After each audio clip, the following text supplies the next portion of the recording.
जी साईं, ये मेरा भतीजा है, नरेश नाम है ये इसका।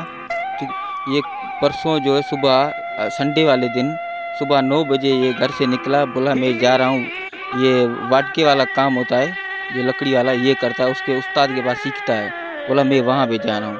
सुबह से ये जैसे वहाँ से निकला, हम सब अपने काम पे चले गए, सारे जो इनके अब्बू है अम्मी है और सारे मजदूर बंदे सारे बनियों के काम पे चले गए। शाम को वो आए तो इन्होंने पूछा भाई वो बच्चा नहीं आया, तो बोला वो जाके देख लूँ। वहाँ पे वाडे के पास गया तो वो बोला मेरे पास आया ही नहीं है, और इसको बीच से ही गुम किया है। और जो दुकान है वाडे की, वो और हमारे घर तकरीबन 1.5 किलोमीटर का फासला है, खानपुर से लेके कोट नवाबली में दरगाह की तरफ।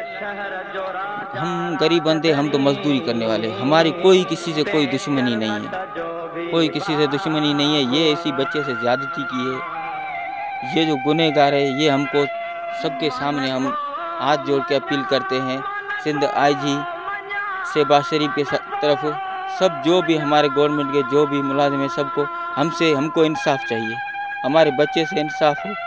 इसके साथ बड़ा जुल्म हुआ है, इसके साथ जाति का तो एक केस जो है वो सामने है, मगर अगवा का या ये तो हम तो गरीब बंदे, हमसे तो हमारी ना ही कोई किसी से कोई दुश्मनी है, यहाँ कोई को हमारा बर्ताव है, कोई किसी से कोई ऐसा मसला नहीं है हमारा। ये तो हम यही कह सकते, हो सकता है कत्ल ही हुआ है। हमारा जो शक है वो लाजमी, अब जो इनका स्टाफ है जहाँ पे जाता है काम धंधे के लिए, काम करता है एक वहाँ से एक बीच से, तो लाजमी अभी तो जहन में हज़ारों सवाल उठेंगे भाई उसके ऊपर, मगर पूरी तस्दीक के बगैर हम किसी पे शक नहीं कर सकते।